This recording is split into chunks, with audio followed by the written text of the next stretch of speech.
Baik, Assalamualaikum warahmatullahi wabarakatuh. Waalaikumsalam Eh, warahmatullahi wabarakatuh.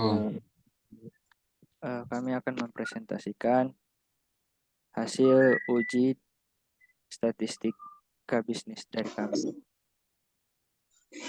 Variabel bisnis X1 menu, X2 pelayanan, X3 harga, Y kepuasan.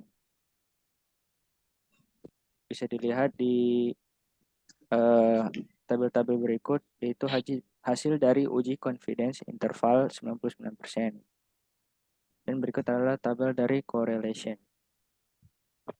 Berikut juga adalah tabel dari variabel entered atau remove, yang di mana didapatkan dependent variable total Y dan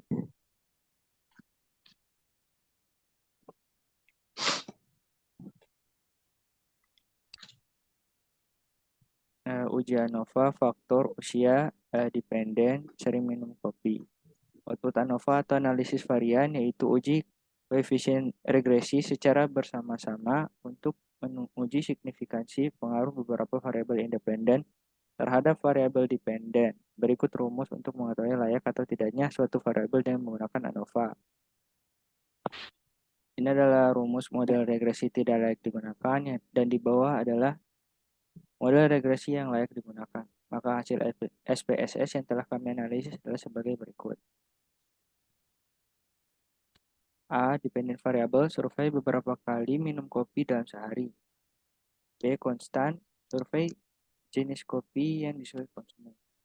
Jadi analisis ANOVA pada data survei ketertarikan kopi mendapatkan nilai F sebesar 39,432 dengan nilai SIG sebesar 000 dan total dari sum of squares sebanyak 423,035 berdasarkan hasil uji F diperoleh p-value dalam kurung 0,39,432 lebih dari A 0,05. Maka H0 diterima sebagai model regresi layak digunakan.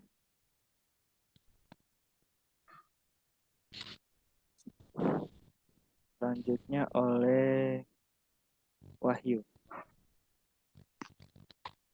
Oke, assalamualaikum warahmatullahi wabarakatuh. Waalaikumsalam warahmatullahi wabarakatuh. Saya langsung menjelaskan untuk uji T dan F.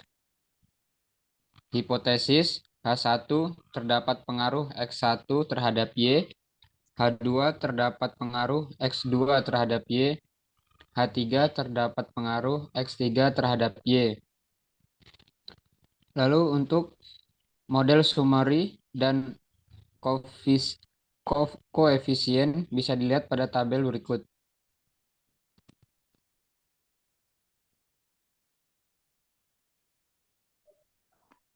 Uji T dilakukan dengan ketentuan SIG lebih kecil 0,05, maka terdapat pengaruh signifikan sehingga HA diterima dan HO ditolak.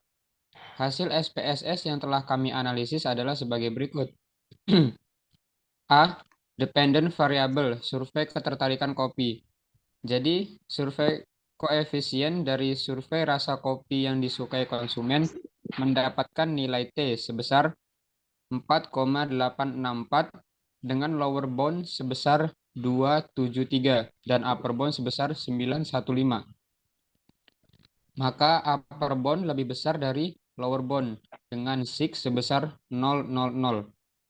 Sedangkan data dari survei budget yang dikeluarkan konsumen mendapatkan nilai T sebesar 2,129 dengan lower bound sebesar minus 0,75 dan upper bound sebesar 721.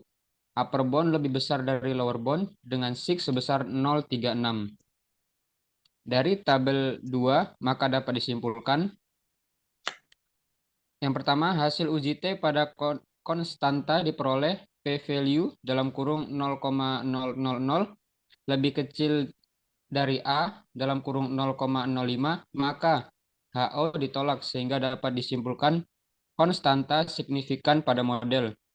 Yang kedua, berdasarkan hasil uji T pada koefisien survei jenis kopi yang disukai konsumen diperoleh p-value dalam kurung 2,129 lebih besar dari A dalam kurung 0,05, maka H0 diterima maka HO diterima sehingga dapat disimpulkan survei jenis kopi yang disukai konsumen berpengaruh survei ketertarikan kopi.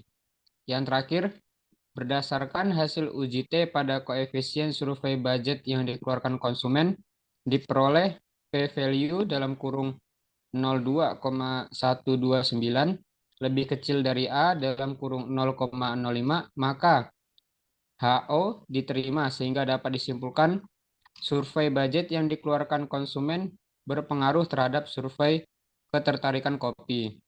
Selanjutnya, untuk uji asumsi klasik akan dilanjutkan oleh Nabil. Ya, saya akan melanjutkan presentasi dari Mas Wahyu. Uji asumsi klasik yaitu residual statistik predicted value minimal 16,34, maksimalnya 23, minnya 20,16, standar deviation 2047. Dan dependent variable total Y, normal PP plot of regression standar residual dengan perolehan ini observed Chumprop komputer residual apa ini udah, dan minimal maksimal min sequence statistik total X1 102, X2 102, X3 102, dan Y 102. Minnya 16,30, 16,13, 12,30, 7,68, dan 20,16. Dengan frekuensi table total X1 validnya 11, frekuensi 1 present 1,0, valid persen 1,0, kumulatif persen 1,0.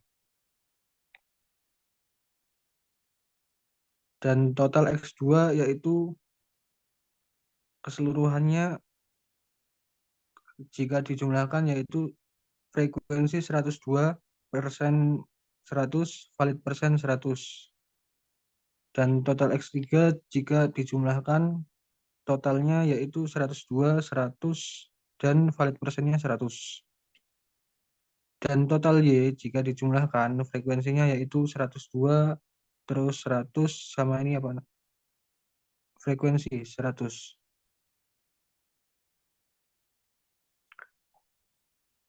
Dengan bar chart seperti yang ditampilkan pada layar berikut. Total X1.